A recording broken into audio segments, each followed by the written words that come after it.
All right, everyone, welcome back. We're continuing with Act Two. Today we'll read Scene 4.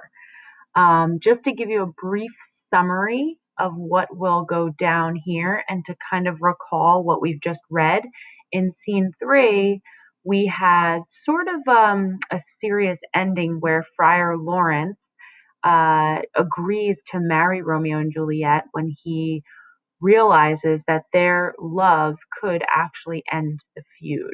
Right at first, when Romeo shows up saying, "Hey, can you marry me?" and the only daughter of my great enemy, Friar Lawrence is like, "Are you mad? Like 24 hours ago, you were crying and weeping and wailing over Rosalind, and now you want me to marry you to this chick that's your enemy?"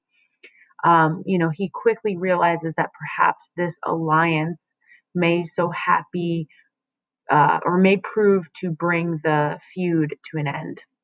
So he agrees. Now, in this scene, we have a lot of joking. So we have Mercutio and Benvolio who joke and make fun of Romeo, who actually, because he is feeling more lighthearted at the reciprocated love he experiences with Juliet, jokes back. And so there's a lot of teenage boy banter, which can be at times inappropriate. I'm not going to flesh it all out for you, but you can, if you read closely, get the sense that Shakespeare is being very bawdy and dirty in the beginning of this scene.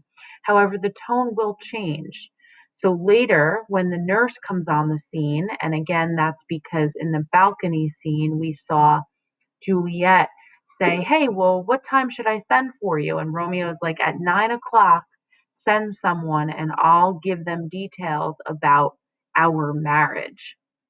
Okay, so now the nurse is trying to learn what the plan is. Okay, and we'll see how that plays out. So in Scene 4, we have enter Benvolio and Mercutio. Mercutio says, "Where the devil should this Romeo be? Came he not home tonight?"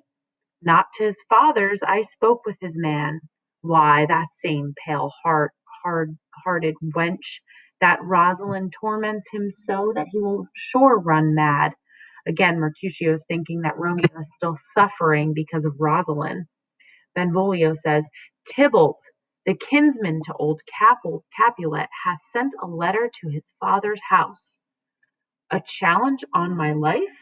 "Romeo will answer it. Any man that can write may answer a letter.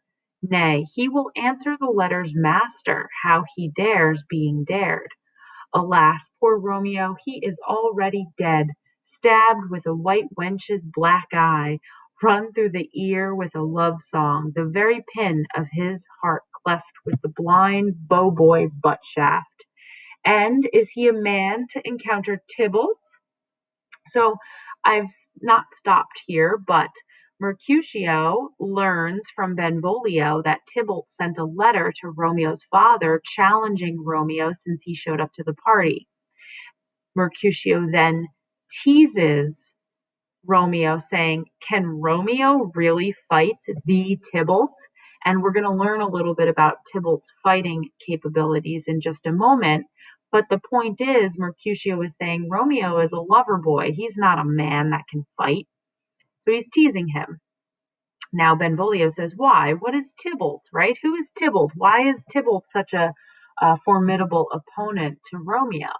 Mercutio responds by saying, "More than the prince of cats. Oh, he is the courageous captain of compliments." In other words, he knows the rituals of dueling. "He fights as you sing prick song, keeps time, distance, and proportion.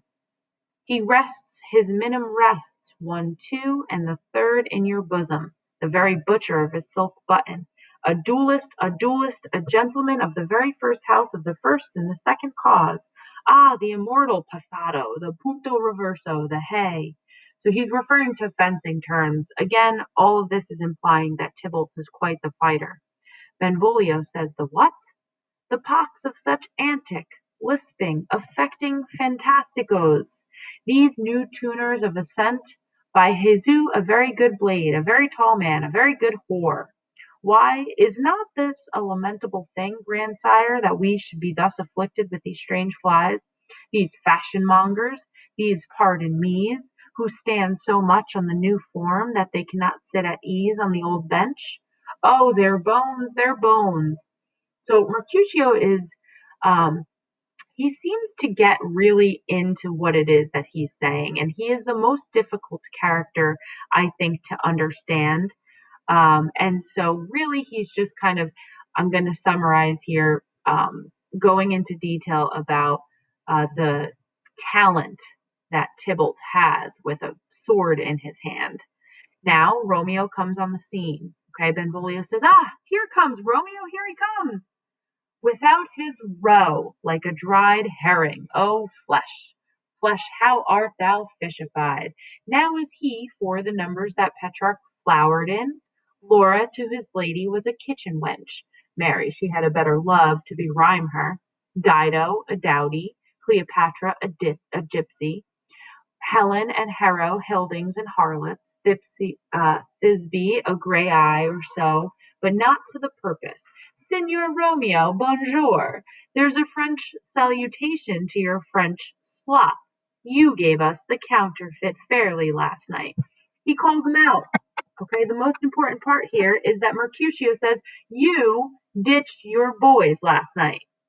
Okay, Romeo says, "Good morrow to you both. What counterfeit did I give you?" Mercutio says, "The slip, sir, the slip. Can you not conceive?" "Pardon, good Mercutio, my business was great, and in such a case as mine a man may strain courtesy." "That's as much as to say such a case as yours constrains a man to bow in the hams." At this point he might, and I think in the play that we are not going to be able to see this year, though in the future we might be able to see it, he might, knock him in the knees here a little bit, okay? Romeo says, meaning to curtsy, okay? "Thou hast most kindly hit it, a most courteous exposition. Nay, I am the very pink of courtesy. Pink for flower, right. Why, then is my pump well flowered." So there's a lot of language here that's sexual, and they are teasing one another as teenage boys will do with their puns that have several meanings, or as we discussed at the start of Romeo and Juliet, they're double entendres. Okay, so double entendres have two meanings, and usually the second meaning is sexual. So here, while he says, "Well, then is my pump well flowered," he's not talking just about his shoes. I think he's also talking about his what. Mercutio says, "Sure, wit, follow me this jest now till thou hast worn out thy pump, that when the single soul of it is worn the jest may remain after the wearing solely singular. O single-souled jest, solely singular for singleness. Come between us, good Benvolio, my wits are faint. Switch and spurs, or I'll cry a match. Nay, if our wits run the wild goose chase, I am done, for thou hast more of the wild goose in one of thy wits than I am sure I have in my whole 5. Was I with you there for the goose? Thou wast never with me for anything when thou wast there for the goose. I will bite thee by the ear for that jest. Nay, good goose, bite not. Thy wit is a very bitter sweeting. It is a most sharp sauce. And is it not then well served into a sweet goose? Again, this is all very inappropriate. Mercutio says, "Oh, here's a wit of Chevreul that stretches from an inch narrow to an ell broad." Again, not going to flesh it out here for you, but they're definitely being phallic here. Romeo, I stretch it out for that word broad, which added to the goose proves thee far and wide a broad goose. Why is it not this better now than groaning for love? Now art thou sociable, now art thou Romeo, now thou art what thou art. By art as well as by nature, for this drivelling love is like a great natural that runs lolling up and down to hide his bauble in a hole. So this is sort of an important part here that we can decipher. A lot of this is a little bit challenging to understand, and we're not going to flesh it all out so long as you get the gist that they're teasing one another and they're joking back and forth. And Romeo is actually partaking in the jokes this time. Romeo is having fun, and Mercutio is like, "Isn't this better?" than groaning for love and being miserable as you were. Now you're being sociable. Now you're being Romeo. Now you're being what I know you to be. Benvolio says, stop there, stop there. Mercutio, thou desirest me to stop in my tail against the hair? Thou wouldst else had made thy tail large. Oh, thou art deceived. I would have made it short, for I was come to the whole depth of my tail, and meant indeed to occupy the argument no longer. Enter now the nurse and her man Peter. Peter is her servant. Romeo says, here's goodly gear, a sail, a sail. Now, the attire that would have been worn in Elizabethan England, there would have been like these long headpieces that women would have worn. And I love in the original film, which we have not been watching, but the film that Roman Polanski created, the nurse, as she approaches, her headpiece is blowing in the wind and it sort of looks like a sail, which implies that maybe she is a rather large woman. Now, he's teasing, he's continuing in the jest. Okay, the tone will change at some point, but the humor is what I would argue ties the scene between the boys and the scene between the nurse and Romeo together. Here's goodly gear, a sail, two, a shirt and a smock.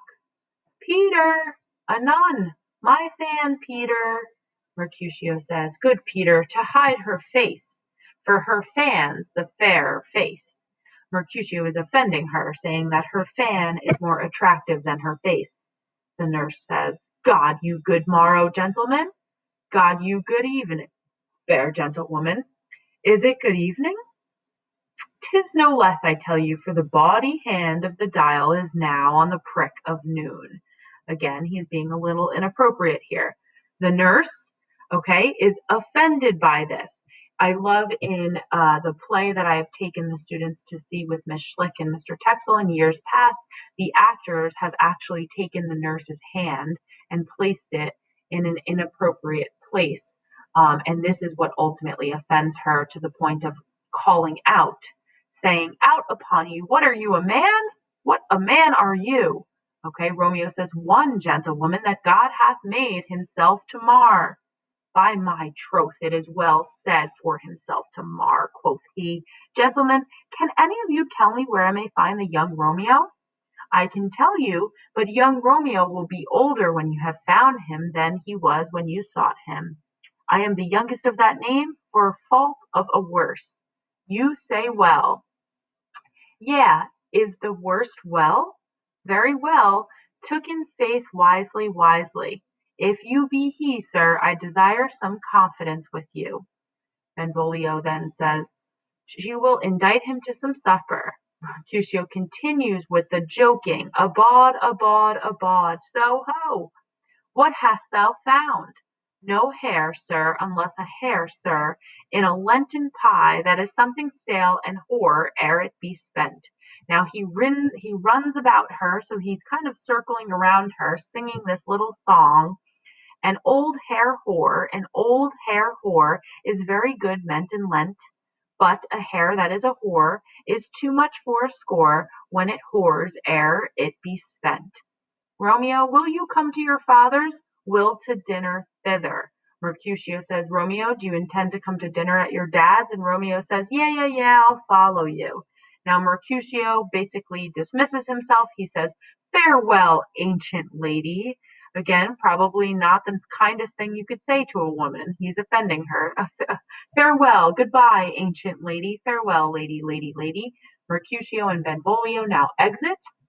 And the nurse says, I pray you, sir, what saucy merchant was this that was so full of his ropery? Ropery is like indecent behavior, okay, inappropriate behavior. So she's like, who the hell was this guy that was super inappropriate? Romeo says, a gentleman, nurse, that loves to hear himself talk and will speak more in a minute than he will stand to in a month. I would argue that Romeo is not wrong about that. The nurse says, and he will speak anything against me, I'll take him down, and he were lustier than he is, and 20 such jacks. And if I cannot, I'll find those that shall. Scurvy knave, I am none of his flirt gills, I am none of his skeins mates. To Peter, and thou must stand by too, and suffer every knave to use me at his pleasure. This line, I think, is indirect characterization. It's telling us that Peter was getting quite the kick out of Mercutio teasing the nurse so much. Okay, and so she turns to him and she says, "Hey, and you listen to me too. Don't you use me at my expense." Peter says, "I saw no man use you at his pleasure. If I had, my weapon should quickly have been out. I warrant you, I dare draw as soon as another man, if I see occasion in a good quarrel and the law on my side." Peter is kind of sticking up for himself, probably lying, saying that he didn't see the nurse being toyed with or made fun of. The nurse, "Now, afore God, I am so vexed, meaning annoyed, right? I think this is a vocab word, that every part of me quivers. Scurvy knave." She's upset. She turns to Romeo. "Pray you, sir, a word, and, as I told you, my young lady bid me inquire you out. What she bid me say I will keep to myself. But first let me tell you, if you should lead her in a fool's paradise, as they say, it were a very gross kind of behavior, as they say. For the gentlewoman is young, and therefore if you should deal double with her, truly it were an ill thing to be offered to any gentlewoman, and a very weak dealing."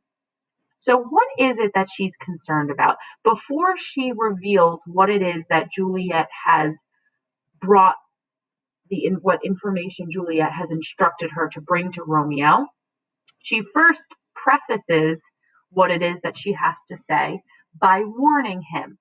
If you should lead her in a fool's paradise, okay, in other words, if you should, try to do wrong by her, okay, it would be a very gross kind of behavior. So oftentimes young boys are maybe only seeking one thing from young women, and she is trying to make sure that that is not what Romeo wants, okay, and she's warning him. If you deal double with her, truly it were an ill thing to be offered to any gentlewoman. Romeo says, "Nurse, commend me to thy lady and mistress. I protest unto thee." He is trying to convince her, right? "Command me to thy lady." He is asserting his good intentions. The nurse then says, "Good heart, and in faith I will tell her as much. Lord, Lord, she will be a joyful woman." "What wilt thou tell her, nurse? Thou dost not mark me." "I will tell her, sir, that you do protest, which, as I take it, is a gentlemanlike offer." Okay, so she's saying that she will tell Juliet that he has a gentlemanlike offer. Romeo then says, "Bid her devise some means to come to shrift this afternoon." Shrift is confession. Okay, now in the Catholic faith, which Romeo and Juliet are in Italy, and they are presumably Catholic, okay, in the Catholic faith, it is necessary to confess your sins to a priest prior to making any sacrament, including marriage. So Romeo is telling the nurse, tell her some plan, tell her to come up with some way to get out of the house to go and confess her sins to Friar Lawrence this afternoon. "And there she shall at Friar Lawrence's cell be shrived and married. Here is for thy pains." And he offers her some money. Okay, so Romeo's plan is for her to get out of the house and go to Friar Lawrence's cell, where the two of them will be secretly married.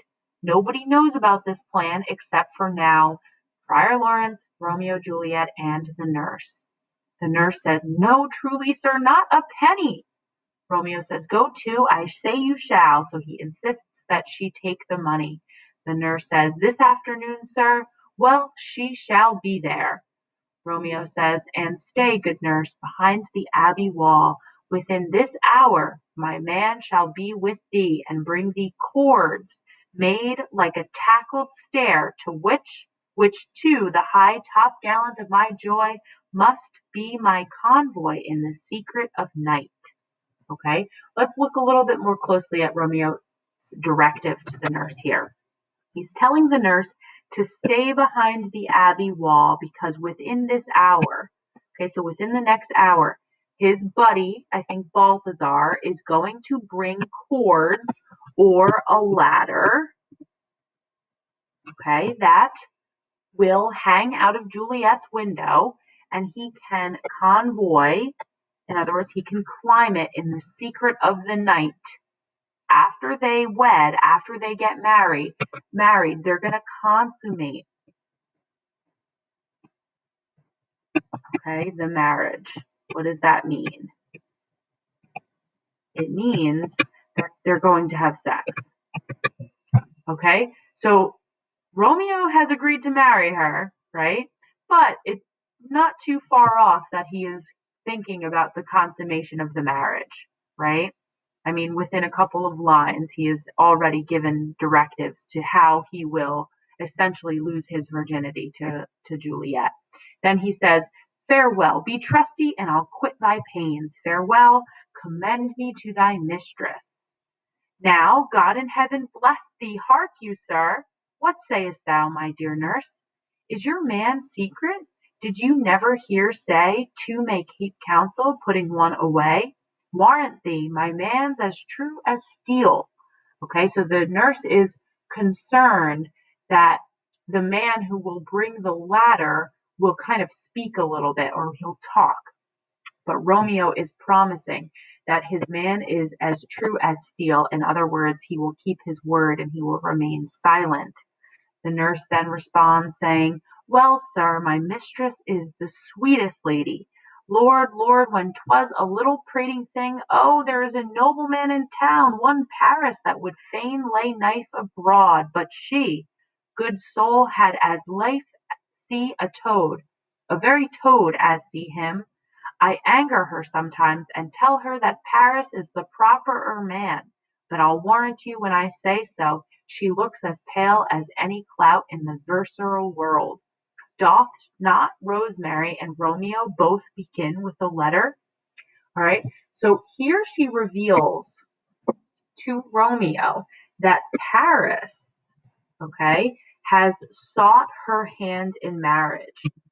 Okay, so this becomes important later. Romeo learns that he is not the only one seeking marriage, and obviously Paris is a reputable man in town. So Romeo sort of ignores the comment, okay, I nurse, what of that? Both with an R? This seems to be some type of strange connection between, you know, Romeo and Rosemary. I'm not sure what the connection exactly is, other than the fact that they both begin with the letter R. But the nurse says, I, mocker, that's the dog's name. R is for the, oh no, I know, it begins with some other letter, and she hath the prettiest sententious of it.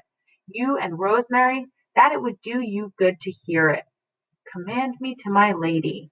I 1,000 times. Peter, a nun, before and a pace, and then they all exit. And that is the end of Act 2, Scene 4. Okay, so we're quickly moving toward the climax, the third act. Remember, in Freytag's pyramid, we have the exposition, Act 1. This is the rising action, Act 2. And then Act 3 will be the climax. Act 4 is the falling action. And then the final act is the resolution. All right.